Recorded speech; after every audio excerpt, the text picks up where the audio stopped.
Hello everyone, welcome back to the channel guys, bringing you another Clash Royale video. And as you read the title guys, I defeated the CRL Pro at the best of 3 game mode, which was duel in war. And I don't know how I matched up against him because there was a trophy difference of 1000 and still I got matched against him. I will just quickly show you his profile first, and you can see I am at 6.4k trophies, and if you see his profile he is at 7.4 and he is global ranked 474. So you can see the difference of matchmaking at the first place. And here you can see his profile. He have a ton of batches, a lot of top finishes in the ladder as well as global tournament. He has 17 and 18 CRL wins along with classic and grand challenge wins as well. Without wasting further time, I'll take you straight to the gameplay. And I just want to mention, as I always do, that this is not to brag anyone and it is just to show you the gameplay. As the duel went into the decider, so I decided to just show you the gameplay. One more problem to highlight here is the matchmaking in war. The matchmaking is such that I am matching with a player which is more than 1000 trophies than me, and I don't know how matchmaking in war happens. As in ladder it is on the basis of trophies. There should be something similar criteria in war, because you just cannot match a player which is at 6000 trophies and you are matching him at a player which is at 7000 trophies. With that being said guys, I hope you will enjoy the gameplay. So here in the first game of the duel, you can see I am playing Royal Recruits, and the balloon in this deck is the main key, because Royal Recruits with balloon I have not seen anyone play, and this is basically to catch the opponent off guard because he might not be expecting such a deck. And that's the main reason why I play the first game with the off meta self-made deck, because that can help you a little and you might get a first win.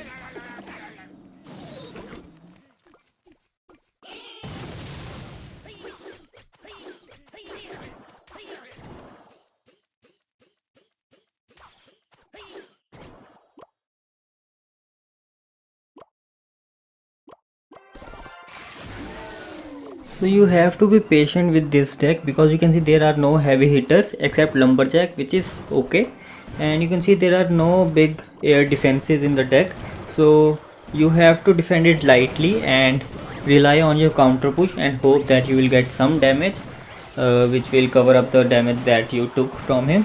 So here you can see he did a lot of damage with the balloon, and I have got some damage on his tower as well. So you can see his tower is down to 900 HP as well. So here he just placed Lumberjack at the bridge, hoping that I do not have cards to defend that, but hopefully I had the goblins, spear goblins, and I defended that with just 2 elixir. And now with defending his balloon, I will make a counter push as well. As I said, defend lightly and rely on the counter push, because that is your only hope. With the Royal Recruits you can push both lane and act accordingly. Like he placed Musketeer on the right side, so I went with the Loon on the left, and Lumberjack running to the tower, and his tower might, yes, his tower is down, and on the left lane you can see the left tower is almost dead as well. So that is the power of Royal Recruits guys, you can push both the lanes at the same time, and it is really very difficult for the opponent to defend both sides. So the game is very close now. The balloon rushing at the tower, he might freeze here, so the balloon died before he could freeze. The game is over guys. We walk away with the first win. As I said, playing off meta decks in the first game really helps. I usually lose my first game anyhow, but I made a slight change this time in this deck and it worked out. So with the first win we get into the second game. I am playing the Electro Giant because he played a building in the previous game, so I was expecting him not to play a building, but it's very common for players to play a building in each and every game, because that's the requirement. You need a building distraction for the cards like Electro Giant, Hog, and that really helps. Tornado also helps, but the building like Teslas can really give you a lot of value.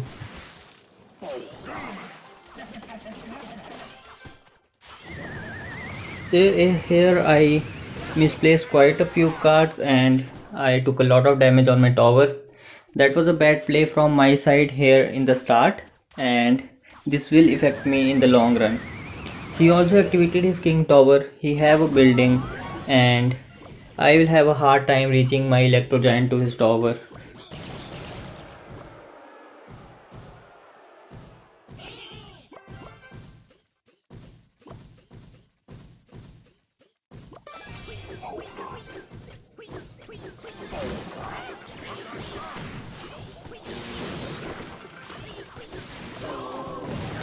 A great tower placement from his side, because he knew that I am playing Lightning Tornado, because that is the deck that goes with the Electro Giant, and it is really easy for him to defend as well. I am trying my best to break through, but it is really very difficult against such a deck.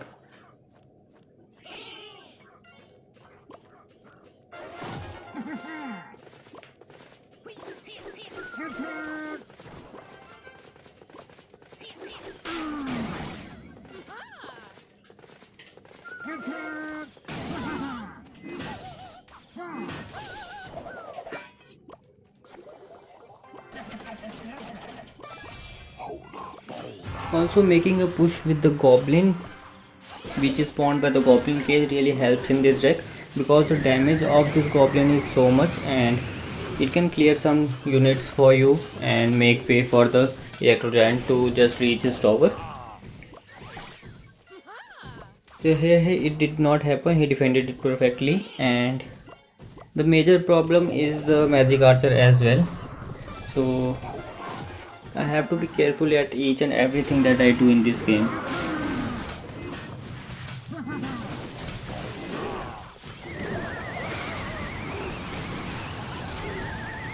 So again, the building at the bridge from his side, and an easy defense for him again. I am just going all in, trying to reach his tower. You can see I cycled another Royal Giant, sorry, Electro Giant, but he is back with his defense, he is back with the building, and the game is almost over. Here I just defended his last push, which was just not needed because the game was anyway lost. I just wanted to go once more with the Electro Giant, but that did not happen and I lost the second game. His miner will take the tower down and the score is now 1-1 and we get into the decider.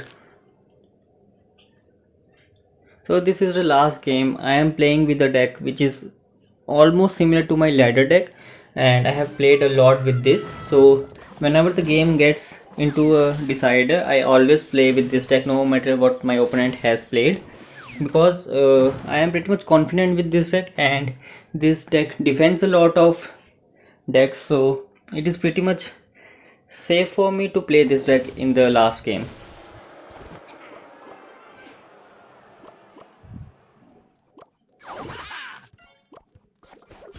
So here he played the Rascals and I just pushed him really hard, because I know it's going to be difficult for him, because the Rascals won't be able to take my Mega Knight down pretty easily. And that's what happened, guys. You can see the Mega Knight jumps on the tower, the bandit is at the tower, Firecracker gets a hit at the tower, and his tower is really very low now. I can just take it with the Goblin Drill now and I don't have to worry. So I'll just focus on my defense at this point of time. As I always do, I just defend once I get a lot of damage on my opponent and I know that I can take his tower down anytime. So here I decided to take his tower down just because he is playing Mortar, and if one lane is open for me, that is really going to help me a lot in the later time. And you will see that, because if you have a building like X-Bow and Mortar and one of your tower goes down, it is just very difficult for you, or I would say just impossible for you to play against a tanky deck, and you will never be able to break through and you will never be able to get your building to connect at my tower. So he gave a laugh at that point. He knew that his tower is down, he is not very comfortable in this situation, and he know that it is very difficult for him to play a Mortar deck with one tower down. So you can see the first move when he played the Rascals in between the towers. It was not a bad move, I would say, but I just took advantage of that, and you can see the game, his one tower is down and it is really very difficult for him now to break through. similar to what happened to me in the last game, because now his hawk cannot connect very easily and the mortar is just impossible to connect now, and he's just figuring out how he can take some damage on the tower. Here I just baited out my firecracker because I don't want him to fireball my Tesla, and then a lot of units will reach my tower and it will be difficult for me in these end moments of the game. So here you can see the game is almost over, last 10 seconds into the game, and there is no way he is going to break through now, and I win the duel. I hope you enjoyed the gameplay guys. The game ends here. I won the duel. So that is all for the video guys. I hope you enjoyed the gameplay. If you did, please consider subscribing and I'll see you next time. Thanks for watching.